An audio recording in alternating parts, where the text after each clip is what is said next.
1.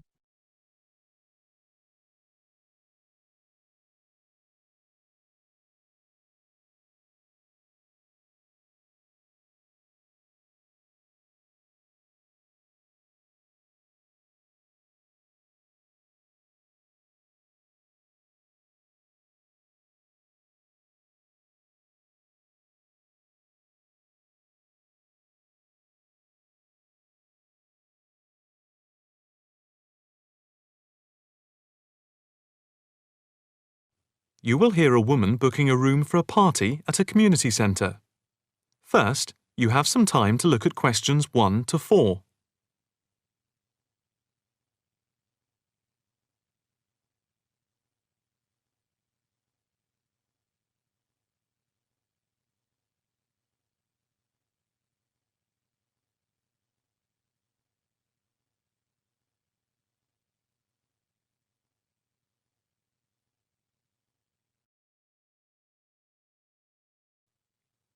Now, the test will begin.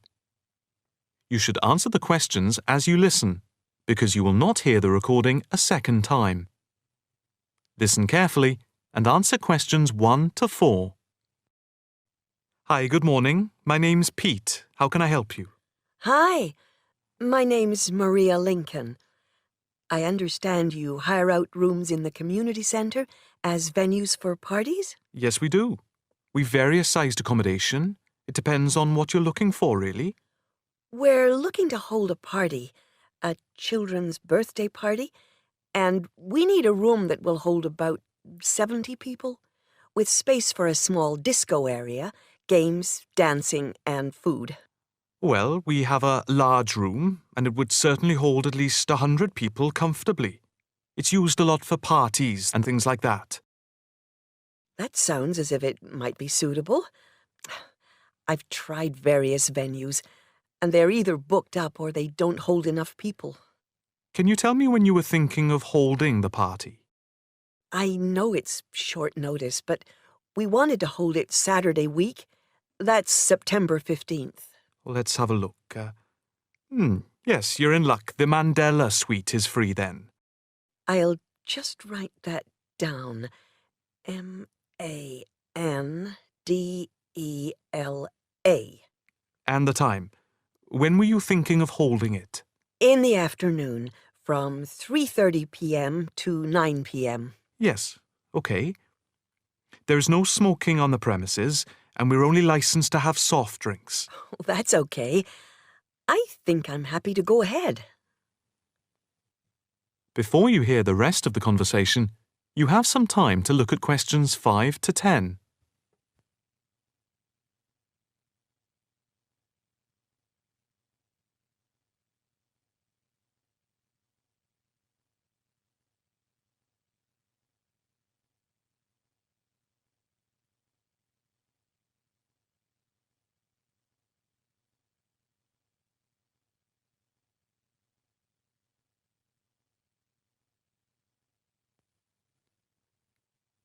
Now listen and answer questions 5 to 10. Can you just give your postcode? Yes, it's PA5 7GJ. Fine. And the flat and street number? It's flat number 40, and the street number is 35. Okay, so that's flat 40, 35 Beaches Street. Yes, that's right. And a contact number? My landline is 223279 with the code. But I'll give you my mobile number, which is 07897 293381. Okay, 293381. Can you tell me how much it will cost? It's quite reasonable, actually. It's £115 for the hire of the room, with tables and chairs. But if you want to hire disco equipment, we've got a basic system with speakers and other equipment for £25. But there's no technician around in case anything goes wrong. And of course, it's optional. That would save us carting something from home, but Maybe we should bring a spare sound system just in case. We've never had any problem with the system, but you might not want to take any chances. What about catering? Well, we had thought of getting everyone bringing something. We have someone who can do catering for £9 a head, including the cake if required. That's handy, but it's a lot as we have a fairly tight budget. So, you want to go ahead with the booking? Yes, certainly. OK. I need to take a deposit of £30, which is refundable. The balance needs to be paid 2 days before the event at the latest. Fine. You can cancel up to 2 days before, but after that you lose the deposit. We don't intend to cancel, but is there any insurance we can take out? Yes, there's a form here somewhere. How much?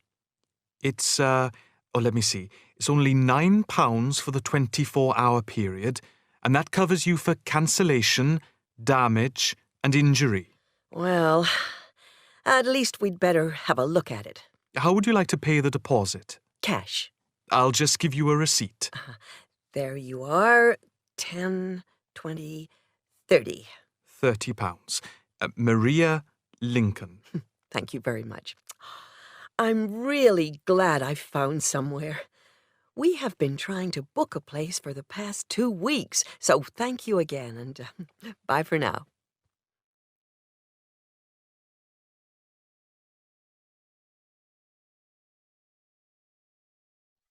That is the end of part 1.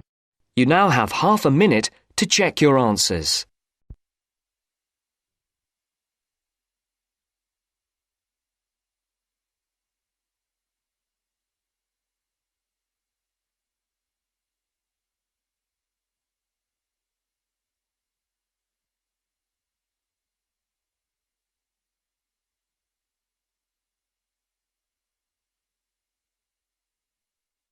Now turns to part 2. Part 2.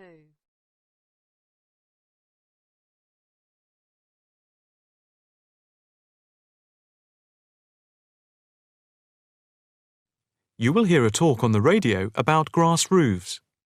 First, you have some time to look at questions 11 to 13.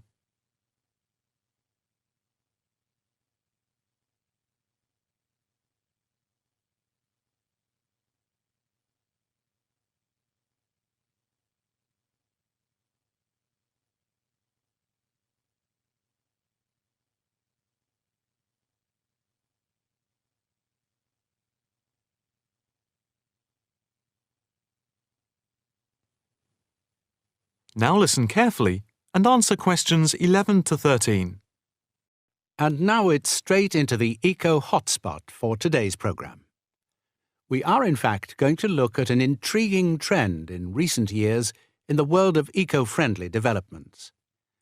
There has been a constant stream of new green products coming onto the market for the environmentally conscious. A new departure, which I feel needs greater attention drawn to it, is the increasing interest in grass roofs.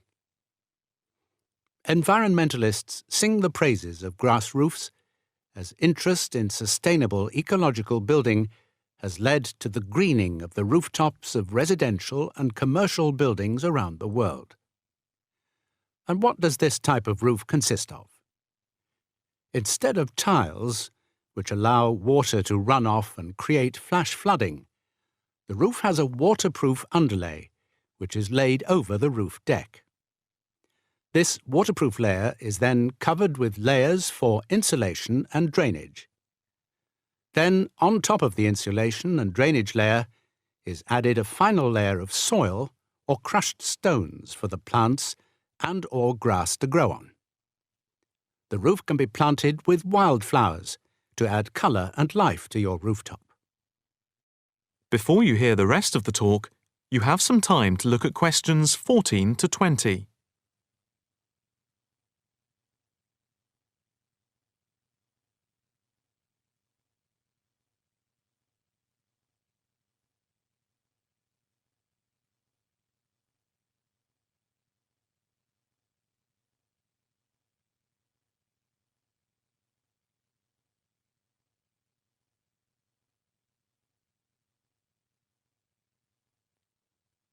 Now listen carefully and answer questions 14 to 20. As for the benefits of grass roofs, in spring and in summer they are very pretty as flowers spring into bloom. Moreover, in summer, grass roofs are of particular benefit in cities because they keep any building cool by reflecting the sun's rays. In winter, the grass roofs insulate the building, helping to prevent heat loss. The roofs require little maintenance and are better than any other roofing material. They encourage biodiversity by attracting bees and birds, and they absorb water runoff, which helps prevent flash flooding. In fact, the gravel layer retains 71% of the rainwater that falls, thus helping to prevent flash flooding. In winter, the brown soil is a bit more evident, which can look unattractive if the roofs are not tended carefully. But that is a price worth paying, and I would say that they come highly recommended by those who have them. If you compare grass roofs with tiles, the latter do certainly look very tidy, but at a price to the future of the planet. The main drawbacks of tiles, though, are the water runoff and the absorption of heat from the sun's rays in summer. So, if we are to save the planet from the ecological point of view, tiles do not come recommended. The only roof that I can think of which has similar ecological credentials to the grass roof is the thatched roof. Thatched roofs are good insulators and very attractive, but very pricey and not ideal for cities. How can we make more of our roofs green?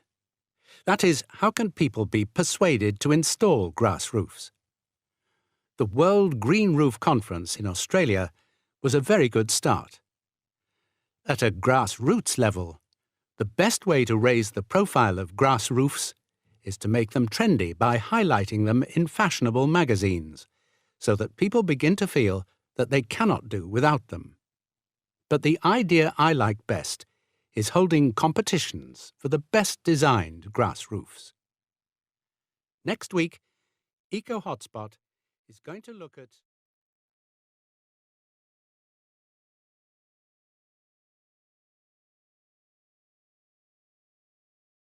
That is the end of part 2. You now have half a minute to check your answers.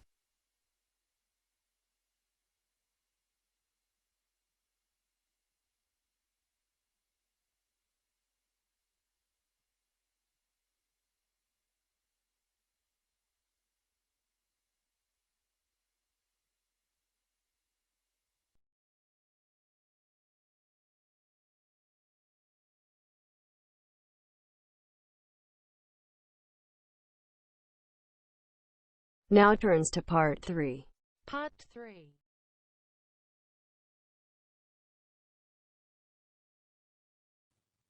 You will hear a student talking to her tutor about a presentation. First, you have some time to look at questions 21 to 23.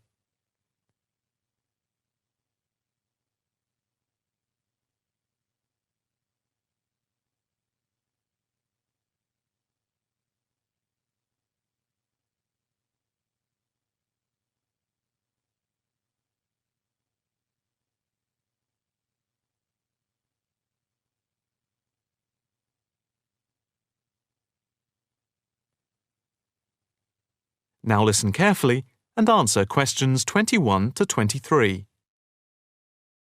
Excuse me, Dr. Owen, Oh, hello, Karen. Have you got a few moments? Yeah, sure. How can I help you? Well, I've had difficulty finding data on the original question, and I was wondering if I could change my paper to Investment in Knowledge, comparing some European countries with the United States, and then with others throughout the world, including the OECD average. I found lots of data by way of graphs, etc. Where did you get the data from? From various sources, books and journals. How are you going to present the material? I am going to use the electronic whiteboard as suggested and do a blend of graphs, pictures, text and podcasts to illustrate my presentation. It sounds very impressive. Yes, Let's hope the whiteboard works. But I'm also going to have a PowerPoint presentation for a backup, just to cover myself. A backup is a good idea, but it's a lot of work doing everything twice. It is, but at least I'll have experience of both. Before we talk about how to use the data I've selected, could you give me the names of a few websites I should look at for more specific background material? When you type in anything to do with knowledge, there are millions of sites listed. Before you hear the rest of the conversation, you have some time to look at questions 24 to 30.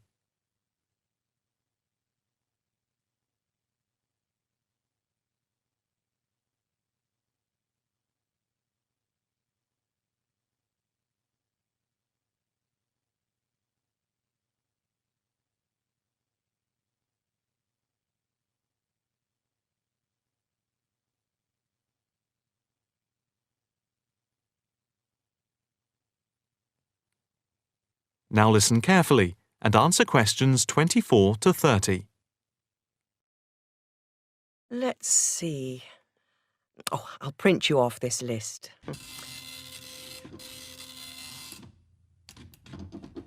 Oh, there we go. Right. Do I really need to study everything on these? No, I suggest there are 5 or 6 you can look at. The one you have to go through is the IT department section on the university site, which is www.kmul.org. It has articles by all of us in the department and has links to useful information, so I think it is essential to look at this. OK, I've already been on it, but I'll tick that one as a must-read. And there's a site which is hosted by Pollock. It's investmentit.com. All you need to do is to skim the abstracts of the articles on the site. They'll give you a general idea about the effects of investment in knowledge. Yes, that sounds good. It cuts out having to read everything. What about this one? knowledgejournal.com. If I remember, it's not that useful. I would say that there are very few things that you need to read there. Then there's itknowledgereview.com. It's got loads of articles, but it's probably best just to read those that have come out in the last term or so. Do you have to subscribe? No, it's free from the university library. And another free journal online is itonline.com. I wouldn't say it's essential to read it, but it is beneficial. And so I think it is worth a look. If you think it's useful, there is no harm in looking at it. But nationalstatistics.com is worth looking at and trying out the links that it gives. I think these are probably enough to be getting on with. I think so. There's another thing I want to ask about. How much material should I use in my presentation? Avoid crowding the screen. If you have lots of information at one time, people will not be able to follow it and will just switch off. That's worth remembering. I've been in lectures where there was too much detail on the screen and it was impossible to read quickly. But what about visuals? Do you think it's okay to mix visuals and text? Visuals are very useful, but they must be relevant, or else people will get confused about what they mean and why they are there, and they won't pay attention to what you are saying. So be careful. From what I can see, you have the makings of a very good presentation. Thank you.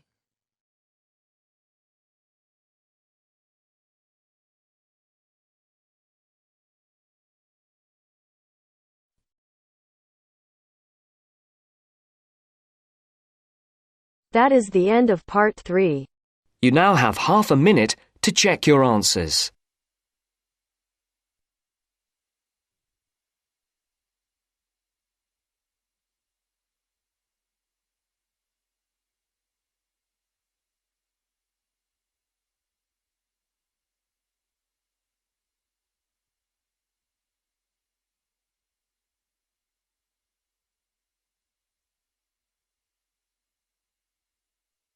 Now turns to part 4. Part 4.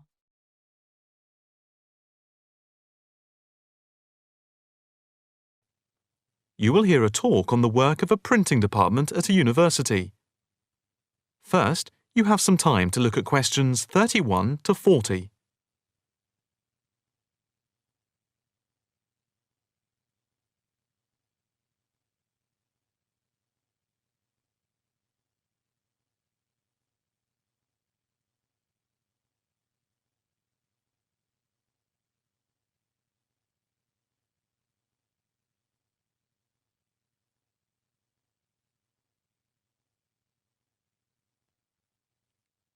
Now listen carefully and answer questions 31 to 40. I am here to give you a brief outline of the work of this new department. The Department of the Printed Word has a very short history, having been created just 10 years ago. Some statistics to start with.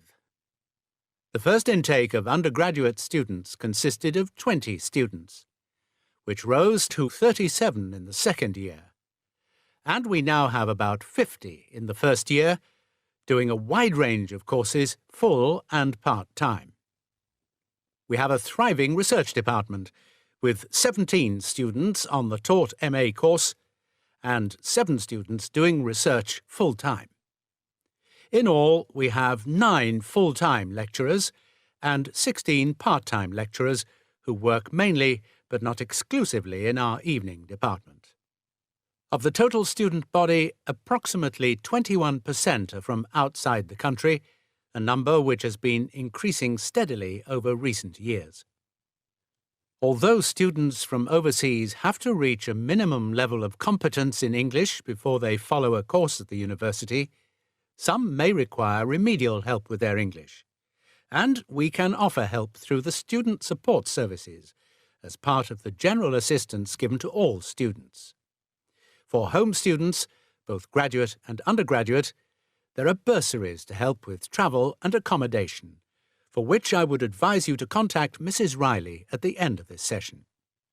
Increasingly, we are forging external links with organisations in the publishing world, and we have been very fortunate in that we have received money to sponsor not just various students within the department, but also technicians and lecturers. Each year we hold a series of lectures which are given by external speakers in the world of printing and the media. The series of workshops that you see around you have been built thanks to a very generous donation which has allowed us to develop our facilities for bookbinding and restoration. Now, the main work of the department relates to teaching the mechanism of printing. And as most printing is now so highly technological, all our students have to be computer literate. For those of you who are interested in taking a module in this department from another department, and who feel that you may not have the necessary computer skills, don't let the technology put you off. We have a number of specialist technicians who can support and deliver crash programs in the computing technology required. As long as you can switch on the computer, you are halfway there. We have what can only be called state-of-the-art facilities, especially for those wishing to move into the publishing world, working not just as printers, but also in editing, page design, layout, and bookbinding. With the extensive facilities we have for book restoration, some of our former students are now employed as expert book restorers and conservationists, skills which were once almost dying out. In the display, you will notice samples of work on book cover design, and as well as having all the necessary computer programs for dealing with printing, we have some old printing presses.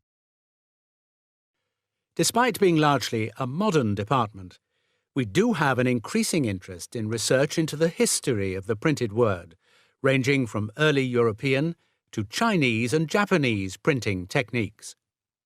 We have in fact some very well-known experts on early printing in Europe in the 15th and 16th centuries. If this area appeals to you, you can talk to Dr. Fred Clare afterwards. From China, we're lucky to have as a visiting lecturer Dr. Yu, who is an authority on early Chinese manuscripts and printing machines.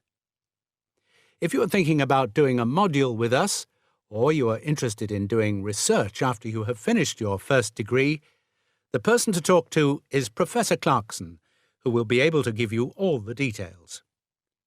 For postgraduate research, you should really be thinking about applying now, even though we are only in December, as the department now attracts large numbers of people, and we always have many applications for each research position.